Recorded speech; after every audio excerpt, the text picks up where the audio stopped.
Hi everyone, this is Shahrukh Saifi and welcome to the channel simplifying exams. बच्चों, आज की इस क्लास में हम बेसिकली बात करने वाले हैं इकोनॉमिक डेवलपमेंट के बारे में कि आखिरकार क्यों डेमोक्रेटिक कंट्री के अंदर जो इकोनॉमिक डेवलपमेंट है वो कम है, यानी कि अनइक्वल भी है और ऊपर से कम है एज कंपेयर टू वो कंट्रीज जहां पे डिक्टेटरशिप रूल हमें ज्यादा देखने को मिलता है। सभी चीजों के बारे में स्टेप बाय स्टेप समझने की कोशिश करेंगे। तो चलिए फिर बिना किसी देरी के साथ आज की इस क्लास को शुरू कर लेते हैं।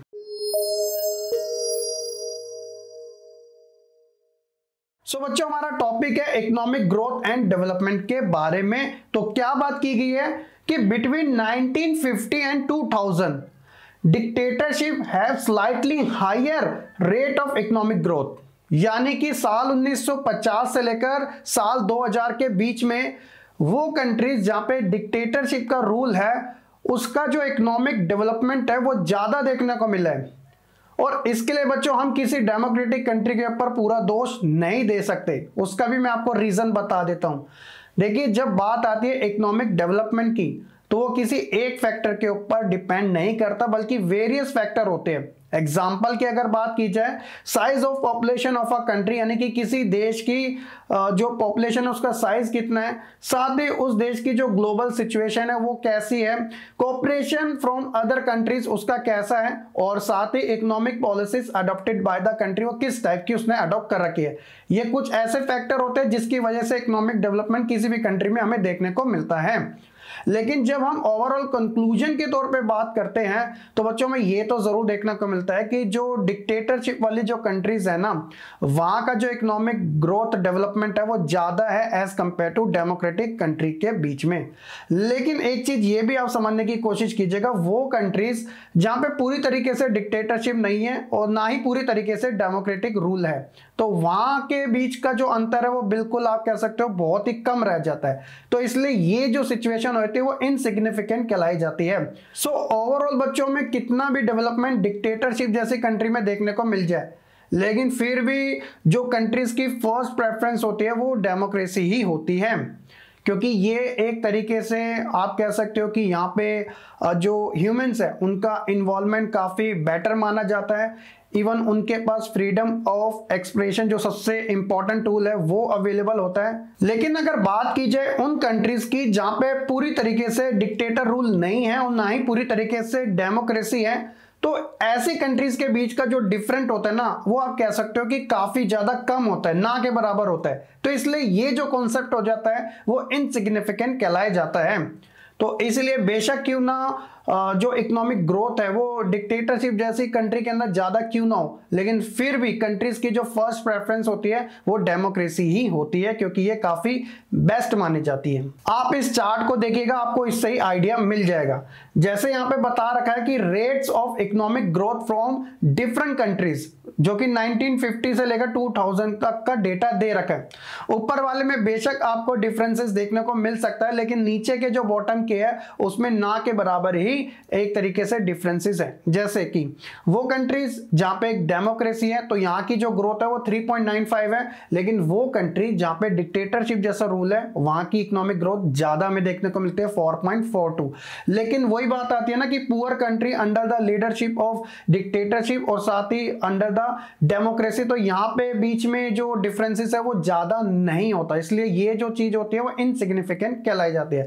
दूसरा चार्ट देखिएगा, आपको इससे भी आइडिया मिलेगा। ऐसा जरूरी नहीं है कि वो कंट्री जहां पे डेमोक्रेसी है वहां पे जो इकोनॉमिक ग्रोथ है वो इक्वल तरीके से, वहां पर भी आप कह सकते हो कि अनइक्वल तरीके से। जैसे एग्जांपल के तौर पे साउथ अफ्रीका, ब्राजील जैसे जो कंट्रीज है, यहां पर क्या है, जो नेशनल इनकम होती है ना, वहां पे 20% जो ऊपर के है वो कितना कैप्चर करके बैठे हैं, 64 के समथिंग, 63 के समथिंग, और टॉप जो 20 वाले, बॉटम जो 20 वाले हैं उनका देखिए कितना रेशियो है, यानी कि वो लोग जो कि 20% से भी कम है वो एक तरीके से नेशनल इनकम का 64% शेयर करते हैं, और ऑन दी अदर साइड दूसरे वाले 3 या 4% के आसपास। तो यहाँ पर भी आप देख सकते हो कि जो एक तरीके से इक्वालिटी है वो यहाँ पे प्रूफ नहीं होती है। ठीक है, इन सभी फैक्टर के ऊपर हमें सोचने की ज्यादा जरूरत है। अब बात आती है reduction of inequality and poverty, ये तो आप मानते हो कि democracy are based on political equality, कि जो लोकतंत्र होता है वो पॉलिटिकल इक्वालिटी के ऊपर बेस्ड होता है, लेकिन कहीं ना कहीं वही बात है कि we find growing economic inequality. हम ये देखते हैं कि जब बात आती है इकोनॉमिक डेवलपमेंट की, तो यहाँ पे हमें इनइक्वालिटीज देखने को मिलती हैं। क्योंकि बच्चों जब भी आप देखोगे ना, आप खुद समझिएगा कि जब इकोनॉमिक डेवलपमेंट की बात होती है तो यहाँ पे इंडिविजुअल कि खुद की चॉइस होती है कि वो कितना भी अर्न कर सकता है। तो इस वजह से सबसे इंपॉर्टेंट रोल यहां पर आता है रिसोर्सेज का, क्योंकि हमारे देश का एग्जांपल अगर हम ले तो यहाँ पे रिसोर्सेज खुद ही अनइक्वल तरीके से डिस्ट्रीब्यूटेड है। वो लोग जो कि हायर रिच है उनके पास अच्छे खासे रिसोर्सेज है, वो लोग जिनके पास रिसोर्सेज की कमी है वो लोअर कैटेगरी में आते हैं, फिर पुअर क्लास में आते हैं, है ना। ये तो आप इस चीज से एग्री करते हो। चलिए आगे हम बात करते हैं accommodation of the social diversity. कौन से स्टेप्स हैं जिसकी वजह से जो सोशल डाइवर्सिटी है उसको कंट्रोल में लाया जा सके। तो सबसे इंपॉर्टेंट है कि resolving tension between different social group peacefully, यानी कि जितने भी ये सोशल ग्रुप होते हैं ना, उनके बीच में जो भी टेंशन क्रिएट होती है उन्हें पीसफुल तरीके से रिजोल्व करना सबसे इंपॉर्टेंट होता है। Giving equal rights to the majority and minority groups to reduce social differences, ताकि इक्वल राइट सबको दो, ऐसा ना लगे कि यार इनको ज्यादा दे दिया हमें कम दे दिए, जिसकी वजह से इनइक्वालिटी फिर से बढ़े। तो इसलिए सबको इक्वल तरीके से ही ट्रीट करना काफी जरूरी माना जाता है। उसके अलावा अगर हम बात करें dignity and argumentation of the life के बारे में, तो इसमें भी देखिएगा तो सबसे पहले आती है dignity and freedom of individual. तो सबसे ये जरूरी भी है कि democracy promotes dignity and freedom of the individual, यानी कि लोकतंत्र के अंदर हम ये देखते हैं लोगों की गरिमा, उनकी स्वतंत्रता सबसे ज्यादा खास होती है, जरूरी होती है।